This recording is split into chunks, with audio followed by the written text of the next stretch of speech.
And welcome back to Native News Today Studios. Jason Salzman here, along with Mr. Sterling Cosper. He is the editor of the Muskogee Nation News, the official publication of the Muskogee Creek Nation, for the first time sitting in the chair here with me today. Sterling, thanks for being with us. Thanks for having me, Sauls. Well, I wanted to have you on just so we could talk about some of the things we have going on at Muskogee Media. Obviously, everyone aware of our new bill and some of the changes in the coverage that we've been pursuing.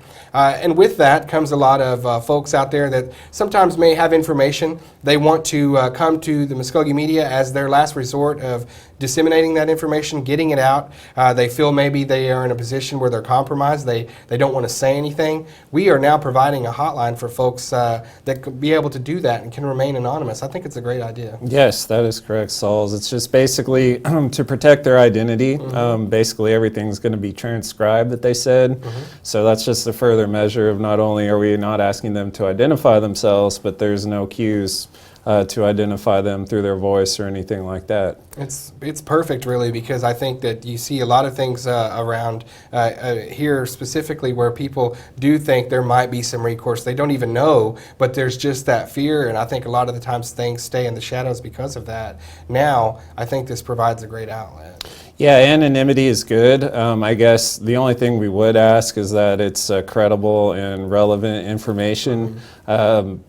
Rumor is fine, but it needs to be something that we can look into and corroborate through official documentation and sources and things like that. So they need to keep that in mind when they call. We may not be able to follow up on everything.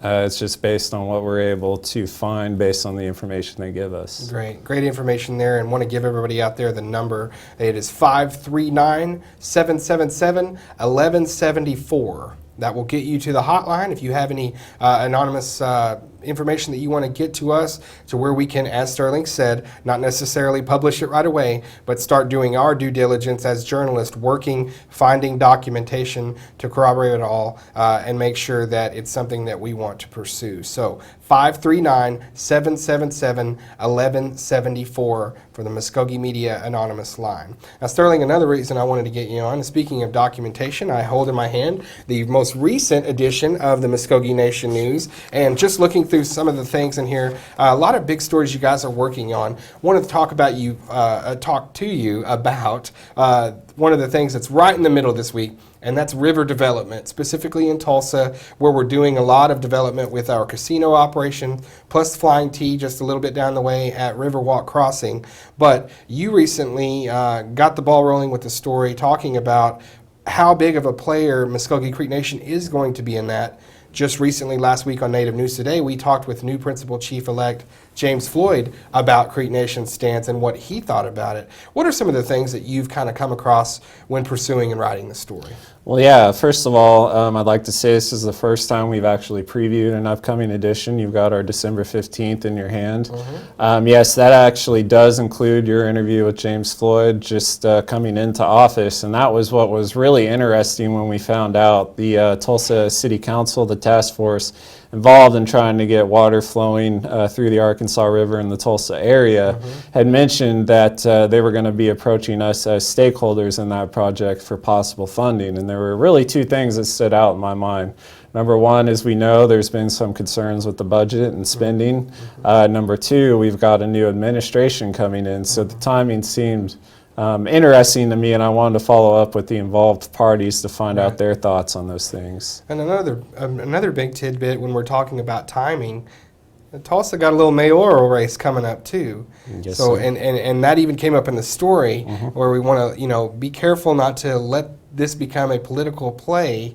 The Creek Nation just becomes some name that people throw around and put our business into their mouths without knowing fully what actually we're going to be doing or what we're going to be providing. Well, that was the whole interest in pursuing this story. I had seen news coverage that they were looking to approach us, but I didn't see any quotes from our officials. So that was really what I was looking to do. And there's actually quotes from Chief Tiger pointing that out, that the mayoral race may come into play. Actually, the chair of the task force is G.T. Bynum, who recently announced his candidacy for the mayoral race.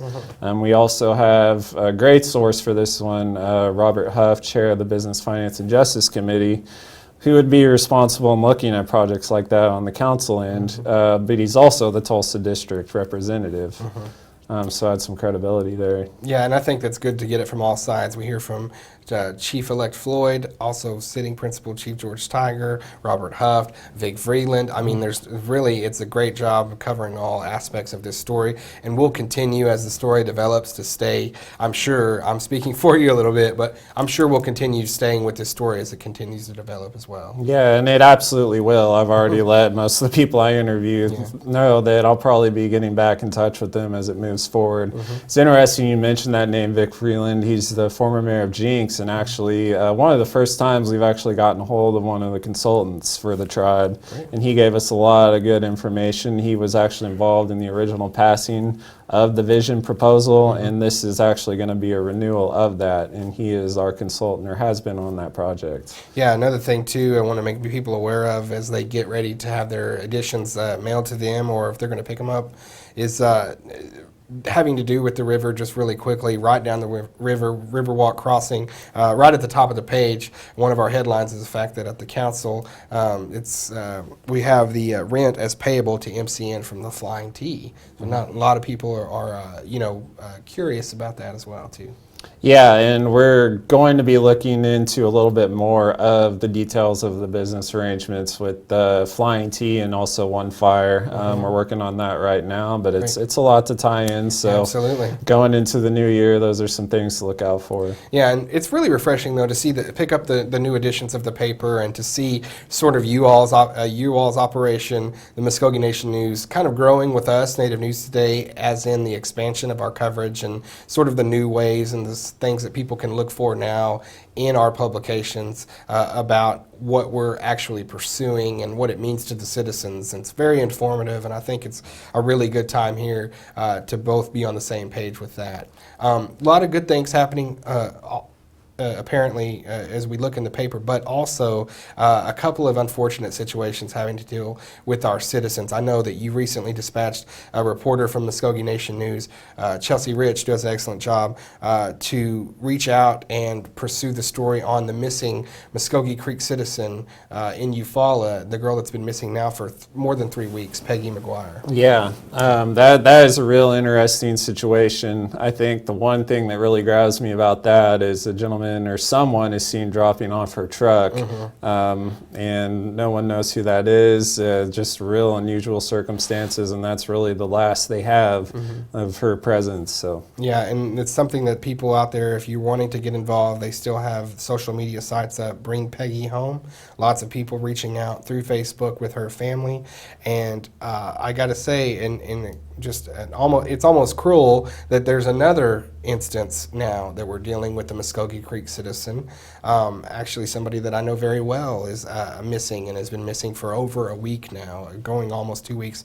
Joshua Pasquelli. Josh Pasquelli, as everybody here around the Alt-Mulgee area knows him as Juice, is a guy that's been missing. His family's very concerned. They've been on channel, I believe 23, came down, did a story over at Creek Nation Housing, the homes over on Oklahoma Street near there. So I think that a lot of people out there are concerned about Josh too, and as we follow this story, there are places to contact too. We'll put it up on the screen and things like that to where you can see that info. But flyers are up, so there's a lot of people out there spreading word of mouth. Hopefully, somebody watching this program that knows anything about either of these two cases could hear and know something and come forward. Because I think as a community of people that are very community-minded, this is something that hits pretty hard. yeah, I mean, our whole goal is to do impactful work, and I can't think of anything with more immediate returns than helping with like these missing person cases. And it's basically our mission to reach out to all involved parties, the family, any members of law enforcement that could be involved to help inform people, and also have those lines of communication for current and potential future issues, so they can keep us on the most up-to-date information. And our staff is always, even in our downtime, looking for developments in those stories to add to our coverage. All right, Sterling. Well, as we always do, we'll keep up with Muskogee Nation News on all of that coverage. Hats off to you all for doing a fantastic job with it so far, and we'll keep an ear tuned to the developments as they come along further. Well, thank you for having me on, Salzman. And there you have it, brushing up on all things happening in the Muskogee Nation News here at Native News Today and Muskogee Media as a whole. Keep it right here on the YouTube channel. I know we're growing in popularity, but we will be including weekly updates of all the news happenings going on in and around Muskogee Creek Nation. Stay right here on the YouTube channel. And for all those out there that are excited, that need the resource that our hotline will provide, Muskogee Media Hotline, you can reach it at 539-777-1174. 539-777-1174. Keep it right here on your online channel, Native News Today and Muskogee Media.